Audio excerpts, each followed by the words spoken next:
Ang ating pong text ay matatagpuan dito sa 2 Corinthians 5:16, 17. Yung pong dalawang verse na ito, dito po tayo magpapaikot-ikot at bibilisan natin, baka abutan tayo ng bagyo. Ang sabi po rito, "So from now on, we regard no one from a worldly point of view. Though we once regarded Christ in this way, we do so no longer. Therefore, if anyone is in Christ, the new creation has come, the old has gone, the new is here." Sabihin po natin sa katabi natin, you are a new creation in Christ. Alam niyo po mga kapatid, kaya po dapat memoryahin natin itong new creation ay sa tagal na po natin dito, sa dami na po natin ng birthday, ay akala natin dito na po tayo magtatagal sa mundong ito. Sometimes nagiging at home na tayo dito sa mundo. Pero ang realidad po ng buhay ay may bago tayong buhay kay Kristo. Tayo ay bagong nilalang when it comes to our Lord Jesus Christ. Ang sabi po ng verse, bago po yung verse na yan, ang sabi niya kanina, "So from now on, we regard no one from a worldly point of view." Kung dati raw po, ang paningin natin sa atin ay sukatan ng tao. Ngayon ay meron na tayong bagong sukatan. Not anymore in the worldly point of view. Kasi sa mundo pong ito, iba ang sukatan ng tao. Kailangan may pinag-aralan, magandang lalaki, may kaya, matikas, maraming sukatan ng mundo. Pero sa sukatan ng Panginoon, pantay-pantay po tayong lahat. We are all brand new creation in Christ. Hindi po sinabi ditong bagong repair, bagong tune up, no? Totally brand new in Christ Jesus. Bakit po brand new? Kasi born again. Sabi nga kanina nung mag-share dito sa Lord's Supper, dating patay spiritually, but now we have a new life in Christ Jesus. So yan po ikot yung ating pag-aaral ngayon. Tayo po muna yung manalangin. Panginoon namin Diyos, salamat po sa inyo sapagkat kayo ang source ng wisdom at sa umagang ito, mangusap po kayo sa amin. At nais din po namin dalangin ang mga may karamdaman, nagdadalamhati.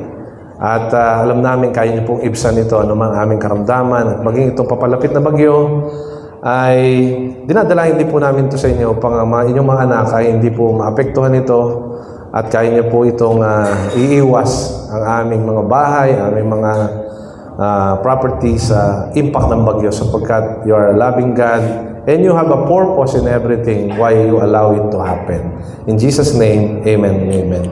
Alam niyo po mga kapatid, ang isa po sa mga tanong sa buhay na ito ay, paano mo tinitignan ang buhay? What is the meaning of life? No? Nagkaroon po ako ng ganitong message doon sa Hangout Fellowship, pero ito po yung part 2. Kung tatanungin po kayo, ngayon, bawat isa rito, tatanungin natin ang bawat sarili, anong kahulugan ng buhay para sa iyo?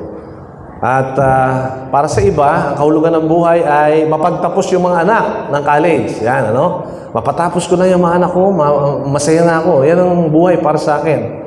Tapos yung sa mga estudyante naman, kung tatanungin mo sila, makatapos lang ako sa pag-aaral, makapasa ako ng board, and that's fine with me. Ayun, doon naman sa nakapag-aral at nakapagtapos at nagtatrabaho na, makapili lang ako ng mapapangasawa ay okay na ako. Mabait, maalaga. That's how they define life. At meron naman iba. Sabi nila, makapunta lang ako ng Japan, okay na, makapag-tour lang. That's how they define life. Yung iba naman, magkabahay lang kami na sarili para hindi na kami uupa. Sapat na yun. Yun na yung aming buhay para sa amin. Alam niyo po mga kapatid, lately, nakakabalita tayo ng mga taong sikat, pero it seems to be that they are not happy. At sa mga 3 linggo nakakaraan, may nagpakamatay. Batang-bata, 18 years old lang, 19 years old. Sikat, anak ng sikat na artista, at pamangkin din ng vice mayor ng Manila. So, mapapaisip ka, ano po problema ng batang ito? Nasa kanya na lahat, sikat, nasa abroad, may pinag-aralan, ang daming followers sa Facebook. No? Parang naman sa iba, Magkaroon lang ako ng 1 million likes at saka follower. Yan na yung buhay. Marami lang ako maging tagahanga sa Facebook, okay na sa akin yan. That's how they define life, no? Yan ang buhay para sa kanila. Maging sikat lang akong singer, okay na, no? So, ang dami nating gusto in defining life, no? Pero pag titignan natin yung scripture, how do we define life? Ang sabi dito, kukuha po tayo ng isang talata, Galatians chapter 2:20. Ito po ang meaning of life according to Apostle Paul. Sabi niya diyan, I have been crucified with Christ, and I no longer live, but Christ lives in me. The life I now live in the body, I live by faith in the Son of God, who loved me and gave Himself for me. Ito pala ang definition of life kay Apostol Pablo. Para po kay Pablo, siya ay bago nang nilalang, yung kanyang buhay ngayon ay hindi na para sa kanyang sarili, kung hindi para na ito kay Jesus Christ na umiibig sa Kanya. And in the same manner, tayo po lahat na sumampalataya kay Jesus Christ, dapat po ganito yung ating mindset. We have a loving relationship with Jesus Christ. Hindi na yung ating sarili importante, kung hindi yung ating relationship kay Jesus Christ. Alam niyo po, pinakamahalaga po sa tao ay malaman niya yung kanyang purpose, no? What is your purpose? Ano yung purpose? At saka yung meaning of life. Ang mundong ito, binibigyan niya ng iba't ibang definition ng buhay. Excuse me. Dinidefine niya ito sa kasaganaan ng buhay. At ngayon, kukuha tayo ng example sa scripture para makita natin yung complete picture ng buhay na ito, no? Titingnan po natin yan sa aklat po ng Ecclesiastes. Pupunta tayo sa Old Testament, chapter 1, verse 1. Ito pong pag-aaralan natin ng biography sa umagang ito ay siya po ang pinakagwapong taong nabuhay. Pogi ito, pogi, handsome. Pagkatapos, napakayaman. Mayaman ito. Mayaman po ito kay Saldigo at doon sa isang mas mayaman. At bakit siya mayaman? Kasi po, siya po ay anak ng hari. Tatay niya si King David. At siya ay napakatalinong tao. Bakit po matalino? Author po ito. Author, teacher, writer. Sumulat siya ng 3 libro sa Old Testament. Ang sinulat niya nga ito, Ecclesiastes, Proverbs, at yung isa pang aklat na may halong love story, Songs of Solomon. No? 3 libro sinulat nito sa Old. Pagkatapos, siya po ay napakaganda ng kanyang, kung sa pananaw po ng mundo, sa sukatan po ng mundo, ay talagang, sasabihin natin, superlative, no? To the max. Ito yung tinatawag na unlimited success pag sa sukatan po ng mundo. Bakit po ganon? No? Titignan po natin yung Ecclesiastes, sabi niya na dyan chapter 1, verse 1. Ito po yung kanyang unang opening statement dito sa kanyang aklat. Sabi niya po, the words of the teacher, son of David, ito po yung biography niya, king in Jerusalem, verse 2, meaningless, meaningless, says the teacher. Utterly meaningless, everything is meaningless. What do people gain from all their labors at which they toil under the sun? Yan po sabi niya. Ang lahat daw po ay walang kabuluhan. Walang kabuluhan ang overtime. Walang kabuluhan ang pagpapagod sa ilalim ng araw. Ba? Kala ko bang successful na tao yan? Bakit ganyan napaka-negative naman ang kanyang salita? Alam nyo, inobserbahan ni King Solomon, hari din po ito Hari din siya. Inobserbahan niya ang nangyayari dito sa mundo at makaka-relate tayo sa observation niya. Ang sabi niya, mag-focus po tayo sa chapter 1, naabot tayo ng 3 at pipilitin natin summarize yung ibang verse. Sabi niya po sa chapter 2, verse 1, lulundag na tayo, no? Kukunin na lang natin yung mga statements niya. Sabi niya dito, chapter 2, verse 1, and I said to myself, meron kayong kantang nadidinig na ganyan and I said to myself, what a wonderful world. Di ba? Hindi po ganun ang sinabi niya. And I said to myself, ano po sabi niya? Come now, I will test you with pleasure to find out what is good. But that also proved to be meaningless. Yan na, mag-enumerate na siya. Verse 2, ayan, laughter, no? Ang kasiyahan daw ay madness para sa kanya. Laughter, I said, is madness. What does pleasure accomplish? Pag may handaan, masaya ang bahay. Pag alis ng bisita, nag-iwan ng kalat, nag-iwan ng huhugasan, tapos na ang karaoke, tapos na ang kasiyahan, mag-iiwan daw ito ng kalungkutan. So, magaling mag-observe. Hindi naman ito naghuhugas ng pinggan, pero nakikita niya. No? Laughter is not permanent. No? Laughter is not permanent. Yan po ang ibig sabihin niyan. Verse 3, I tried cheering myself with wine and embracing folly, my mind still guiding me with wisdom. I wanted to see what was good for people to do under the heavens during the few days of their lives. No? Obserbahan daw niya, nagpakasaya siya sa alak. Subalit, hindi rin siya sumaya. Nakikinig siya sa mga jokes, hindi rin siya sumaya. My mind is still guiding me with wisdom. Ito pong taon ito, napakatalino. Siya po ang pinakamatalinong tao at segunda na po siya kay Jesus Christ. May verse pong ganyan. Makikita natin yan sa Lucas 11, verse 31. Second po siya kay Jesus Christ sa pinakamatalino, pinakamataas na IQ. Lucas 11:31. Hindi na po yan ang importante. Ang importante rito, he is a wise person, sabi diyan. I wanted to see what was good for people to do under the heavens during the few days of their lives. Ano? Inoobserba niya daw yung mga tao na malapit ng mamatay. No? Tinitingnan niya kung saan papunta yung mga tao. Sila'y tumatanda, ano nangyayari, nag-observe siya. At isa sa observation niya ay ito, susunod-sunod na yan. Sabi niya, ito po ang sinabi niya, ito, personal testimony niya na ito. Kanina, puro I. Babasahin niyo dyan, yung verse na yan, puro I. And I said to myself, sabi niya kanina. Pagdating dito sa 4, sa chapter 3, I tried wine. Verse 4, chapter 2, verse 4, ang sabi niya po dito, I undertook great projects. Saan ito nagtatrabaho? Taga DPWH pala ito. I undertook great projects. I built houses for myself. I planted vineyards. Puro I. No? Napapansin nyo? Ang definition ng life niya ay nakatutok sa kanyang buhay. Kaya sabi niya, life is meaningless. No? Kasi I built. I tried wine. I said to myself, puro I yan eh.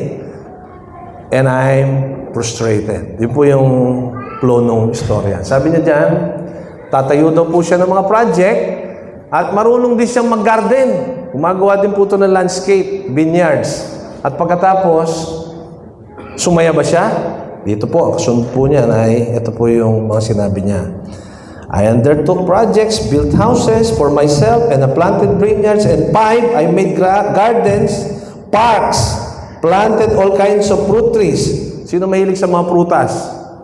No? Kumain ng prutas. Siyempre tayo. Siya, tatanim din ng mga fruit-bearing trees. Gumagawa ng bahay. Maganda to. Magaling to sa architecture. May project eh.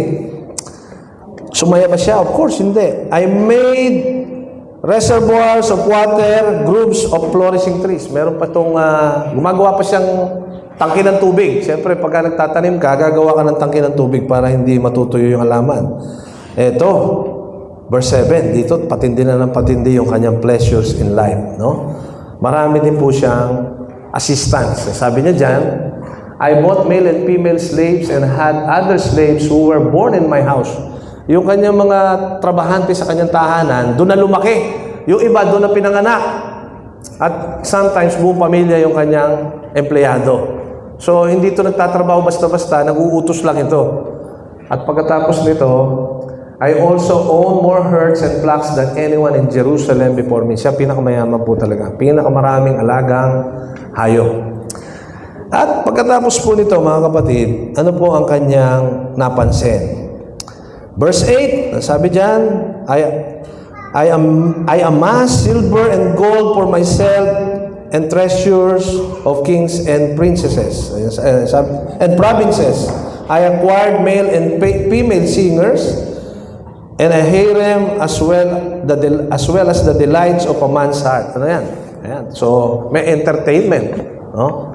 Pagka gusto niyang mag-celebrate, kakanta ng happy birthday, Anong gagawin niya? Papalakpak lang yan. Papasok na yung singer. Meron din tayo nakitang ganyan. Kaya lang nakakulong na ngayon, di ba? Meron siyang choir, di ba? May kumakanta-kanta. Pero they are not happy. Ano? Meron palang ginagaya yan. Si Solomon lang palang ginaya ng mga yan. Yung mga taga-DPWH, gumagaya lang pala rito yan eh. Kasi ang unang Nepo baby ay si King Solomon. Kasi anak siya ng hari eh. Kaya lang, hindi siya nakakapag-Facebook. Hindi niya ma-post kasi walang Facebook nun eh. So, hindi siya masaya. Pagkatapos, verse 10. Ito matindi. Verse 10. I denied myself nothing my eyes desire. Lahat pala na makita niya, na gusto niya, nakukuha niya. Wala siyang boundary. Alam niyo yung boundary? Wala siyang bakod. Kung ano gusto niya, gusto ko yan, akin yan. Collection, pasok. Hindi siya, wala siyang pagpipigil sa sarili. Yet when I surveyed all that my hands had done, verse 11, and what I toiled and achieved to achieve, everything was meaningless. Ito pala, 11. Masaya po ba siya? Sabi niya, wala daw kabuluhan, everything is worthless, everything is meaningless. Ano? Sabi niya dyan, chasing after the wind, nothing was gained under the sun. Mamaya po, dadaan po yung malakas na hangin. No? Pag daan ng malakas na hangin, ganunin natin. May makukuha ba tayo? Pag boss mo niya, wala kang makukuha. Ganyan daw yung kanyang experience. It's like chasing after the wind. Hinuhuli mo yung hangin na gano'n, pero kakawala. Kumakawala eh. So itong lahat na na-accomplish niya na yan, sabi niya, ay meaningless. No? Na-frustrate itong mama. Sabi niya pa dito, at tatalong na tayo. Verse 18. Verse 18. Ito raw po yung conclusion of the matter niya sa chapter 2. Every chapter may conclusion itong mama eh. Sabi niya sa 18, chapter 2, verse 18, I hated all the things I had toiled for under the sun because I must leave them to the one who comes after me. Sabi niya, ito mahirap dito eh. Matapos mong mag-collect, iiwanan mo lang pala lahat yan at iba na ang makikinabang. Yung hindi nagpagal doon sa kanyang savings, iba ang makikinabang. So, pati yun, iniisip niya. Yung kasunod niya. Sabi niya, kanino kaya mapupunta lahat ito? Sayang naman yung pagod ko, tapos mapupunta lang sa iba. Yan. Because I must leave. No? Yan po ang maganda rito. Iiwan po natin yan. Aalis po tayo. At hindi nga po natin alam kung kailan po tayo aalis dito. Kaya maganda ito yung scripture. No? May transition from Old Testament going to the New Testament. Ito po ang buhay ng isang sikat na tao na nabuhay before our Lord Jesus Christ, nabuhay under the law, under the Old Testament. No? Sabi niya, everything is meaningless. No? Tapos, pagdating po nito sa chapter 3, naku kalahating oras na chapter 3 pa rin tayo. Bakit aabot sa chapter 12 dito? Chapter 3, ito na yung famous chapter. Ano? A time to born, a time to die. Di ba? Ganyan yan eh. Sige, unahin muna natin. Chapter 3, verse 1, sabi niya dito, there is time for everything, and a season for every activity under the heavens. Yan, ano? Dito, pinapakita po rito na tayo po dito sa mundong ito ay makaka-experience ng iba't ibang bagay. Pag kami pinanganak, masaya ang buong bahay. Pag kami aalis, malungkot ang buong bahay. Di ba? So dito sa mundong ito, one day you're happy, another minute you're sad. So walang temporary. Temporary po lahat dito. At kinumpare nga po itong buhay natin dito sa mundo. Sabi nga ng isang preacher, we're like living in a box. Bakit nasa box lang tayo? Kasi dito sa box na ito, may time. Dito sa box natin na ito, may space. Hindi tayo pwedeng lumabas sa mundo. Pwede ba tayong lumabas dito sa planeta natin? Halimbawa, sabi mo, gusto ko na sa Mars. Gusto ko na sa Jupiter. Hindi ka makakalabas. Pwede kang pumunta ng Japan, America, pero hindi ka pwedeng lumabas dito sa planet Earth. At yung time, hindi mo makokontrol yung time. May time na mahaba, may time na maiksi. So, bound tayo dito sa box. Nasa box lang tayo. Kaya mapapansin nyo, may mga tao, artista, sikat na sikat, gusto na nilang iwanan tong box.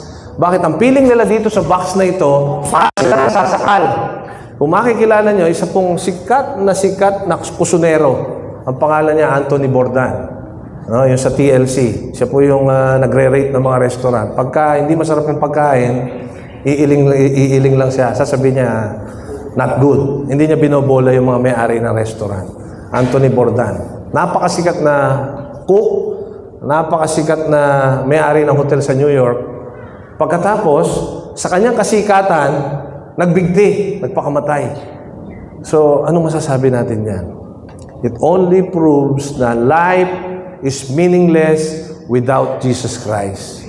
Life is worthless without Jesus Christ. Kaya, kung tayo, ang hinahabol natin ay yung mga binanggit natin kanina, projects, wisdom, earthly wisdom, fame, entertainment, accomplishment in life, meron pa pong mas mahalagang bagay dyan. Sabi nitong author natin pinag-aaralan. Bakit? Kasi nasubukan niya na yan. I tried it myself, sabi ni King Solomon. At ang ending po ng buhay niya, siguro hindi na natin mapapasada ito, baka maunahan po tayo nitong papasok na bagyo, kukunin po natin itong conclusion. Ano? Ang conclusion po ng taong ito ay, sabi niya po dito sa chapter, meron po tayong kukunin muna, no? May na-miss po ako. Bago tayo sa 12, pumunta muna tayo sa chapter 3, verse 20, 21, and 22. Ito po yung nakakakilabot na statement ng isang taong very successful sa mundo, yet very uncertain ang kanyang future. No?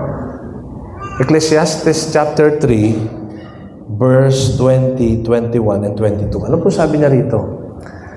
All go to the same place. All come from dust, and to dust all return. That is true. Sinabi rin po yan sa New Testament. Nanggaling po tayo sa alabok, at babalik din po tayo sa alabok. Another verse, 21, ito po sabi, who knows if the human spirit rises upward, if the spirit of the animal goes down into the earth? Well, ito pong statement na ito, hindi po natin inimbento ito. This statement comes from the wisest man on earth, second to Jesus Christ. Ang sabi niya, who knows? Sabi niya, sino makakaalam? Alam niyo po, yung tanong na yan po ang sinagot ni Jesus Christ, sabi niya. Ano? Diba? Kaya nga mamaya, yung ating statement kaya, it's very clear. It's very certain na sumasampalataya kay Jesus Christ ay merong buhay na wala hanggan. A statement probably coming from an ordinary man who doesn't know where to go after being rich in this planet, uncertain of his future. Ano sabi diyan? Who knows if the human spirit rises upward, if the spirit of the animal goes down into the earth? Yan po. Parang sabi niya, sigurado ba? Sure ka ba na aangat yan? O para lang din tayong hayop na babalik dito sa mundo. Next verse. So I saw that there's nothing better for a person to enjoy their work because that is their lot. For who can bring them to see what will happen after them? And that is a sad question. For who can bring them to see what will happen after them? Alam niyo po, kung hindi po tayo Christian siguro, alam niyo kung ano gagawin natin? Gagayahin natin to kung hindi tayo Christian. Alam niyo bakit? Mamamatay na rin lang ako, hindi ko alam kung saan ako pupunta. Pag namatay ako, itotodo ko na yung sarili ko, bili dito, bili doon, kayod dito, overtime doon, sapagkat wala rin naman kasiguruhan ng buhay, para rin lang naman akong hayop na mamamatay, lilibing at babalik sa alabok. Life, therefore, is meaningless and worthless. Kaya sabi niya, let's eat and drink and be merry, for tomorrow we die. So, hindi po dyan nagtatapos yung kanyang conclusion. Hindi pa naman to. Ito yung conclusion niya from every chapter. Ito na yung main conclusion niya. Main conclusion goes with chapter 12, verse 1. Sabi po rito sa 12, may transition po kasi itong chapters na ito. Sabi po sa 12, verse 1, ito na.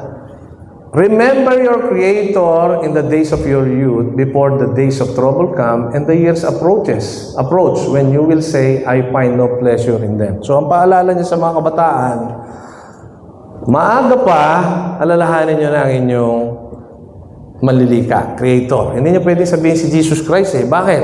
Kasi si Jesus Christ, hindi pa po dito nagkakatawan tao. So, anong papaalala niya?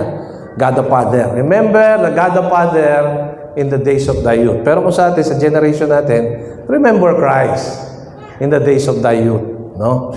Pagkatapos, ang sabi niya dyan, or else you'll get frustrated. And you will say to yourself, I have no pleasure in them. Yan ang sabi niya. So, ano pa ang kasunod? Verse 5. Ayan. Ito daw po ang mangyayari. Nakikita niya, inoobserba niya yung mayaman, yung mahirap, kung ano nangyayari sa buhay. When people are afraid of heights and of dangers in the streets, when the almond tree blossoms and the grasshopper drags itself along and desire no longer is stirred, then people go to their eternal home. No? And mourners go about the streets. Yan po nangyayari. Pagka ang tao mamamatay na, ilalakad yung bangkay, sasakay siya doon sa itim na kotse, umiiyak yung sumusunod doon sa kabaong. No? Habang nasa kalye, umiiyak yung mga tao. Nagluluksa. Pagkatapos, iatid na siya sa eternal home. Ano yung eternal home? Cementerio po ang meaning niya sa Old Testament, yung eternal home. Hindi po yan yung langit na kamukha natin, yung ng new heaven and new earth, naintindihan na natin yung rapture, kasi dito sa time na ito, limited pa yung sana. It is equivalent to eternal garden. No? Diba? Kaya nga may eternal garden eh. Pero eternal garden, di po eternal yan. Kasi yung mundo mismo is not eternal. Even yung cemetery na hindi yan permanent. Why? Because itong mundo natin na ito ay babaguhin ng Panginoon after nating ma-rapture. Tatamaan ito na 7 years tribulation. Pagkatapos, papalitan ito ng bago. So, yan po ang kanyang statement. Yan po inaintindihan ni Solomon kung ano nangyari sa buhay niya eh. Patindi ng patindi, nakikita niya kung saan ang ending ng tao. At pagkatapos, ito na yung kanyang magandang sinasabi. Pagkatapos niyan, binanggit niya na dito sa chapter 12, verse 13. Ito na, conclusion of the matter. 13. Dito na, isasara niya na yung libro. Pag isasara mo na yung libro, so ibibigay mo na yung pinakamatinding payo. Ano yung payo niya? 13. Now all has been heard. Ibig sabihin niya, from chapter 1 to chapter 12, na-explain ko na sa inyo, sabi niya. Here is the conclusion of the matter. No? Fear God, keep His commandments, for this is the duty of all mankind. Bakit ganyan po yung kanyang teaching? Kasi nasa Old Testament po siya, nasa panahon siya ng law. Obserbahan nyo, sabi niya, sundin nyo lahat ang kautusan. Tapos, sabi diyan, matakot kayo sa Diyos. Hindi niya pwedeng sabihin na the conclusion of the matter is to live with Christ and to die is gain. Accept Jesus Christ while you are young so that you will be sure of heaven. Hindi niya pwedeng sabihin nyo kasi future yun eh. So, ito pa lang na-reveal sa kanya. So, ano sasabihin niya? Fear God, don't follow my example, no? Obey the commandments, for this is the whole duty of man. Yan lang kanya kayang sabihin. Pero ngayon, fast forward, 2,250 years later, here comes Apostle Paul, going back to the conclusion on the matter. And sabi ni Paul, Philippians 1, ito po sasabihin dito. Tubusan po natin ating scripture. Tatalo na po tayo kasi wala na pong oras. Tumutunog na yung alarm clock ni Andeng. Philippians 1:20, verse 21, Philippians chapter 1, verse 20, 21, and 22. Ito na po yung atin. Yung kanina, para sa naghahangad pa ng mga bagay sa mundo. Yung hindi pa kilala si Jesus. Para sa ating kilala na si Jesus, everything becomes secondary.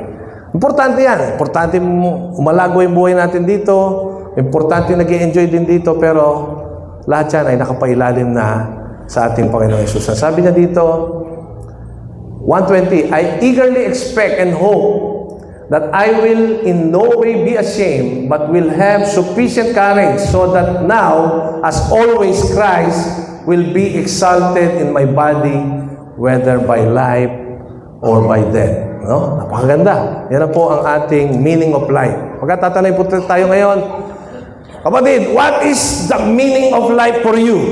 Dito tayo mag-identify. Hindi natin sasabihin, life is meaningless. Hindi natin sasabihin, everything under the sun is worthless because we are a new creation in Christ Jesus. Next verse, ano po sabi niya? For me, to live is Christ, and to die is gain. Kaya, hindi po natin gagayahin yung mga K-pop na pagkasikat na, anong gagawin? Papakamatay. Hindi po natin gagayahin yung sikat na cook na pagka bumababa na yung rating, yung like sa Facebook, nadidepress. Anong gagawin? Suicide. Because, for me, to live is Christ, and to die is gain. Ang sabi ni Pablo, kung daw siya ay papipiliin, kung siya ay mabubuhay o mamamatay, hindi ko alam kung ano aking pipiliin. Next verse, tignan po natin. Dito na tayo magwawakas. If I am going, sabi niya dyan, 22, If I am to go on living in the body, this will mean fruitful labor. This will mean a meaningful life. Ayan po ang sabi niya. At ang sabi niya po, I am torn between the two. No?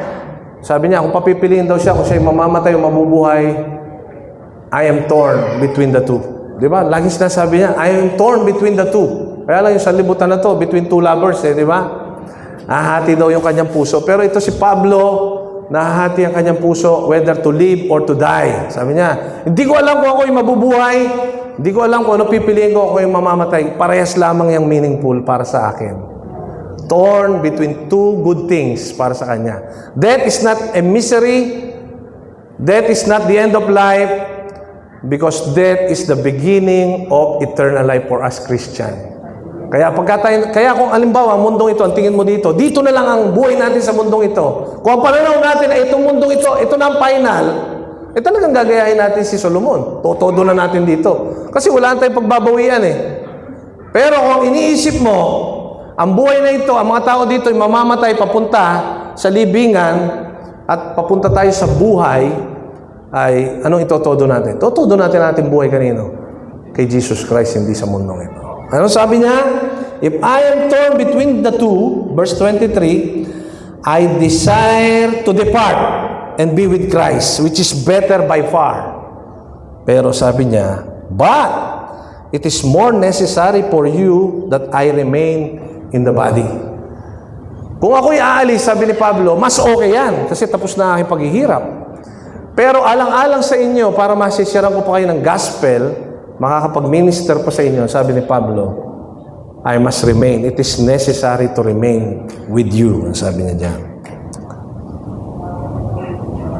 At pagkatapos, mga kapatid, verse 26, so that through being with you again, so that being with you again, your boasting in Christ Jesus will abound on account of me. Yan pala po lang pagyayabang natin dito.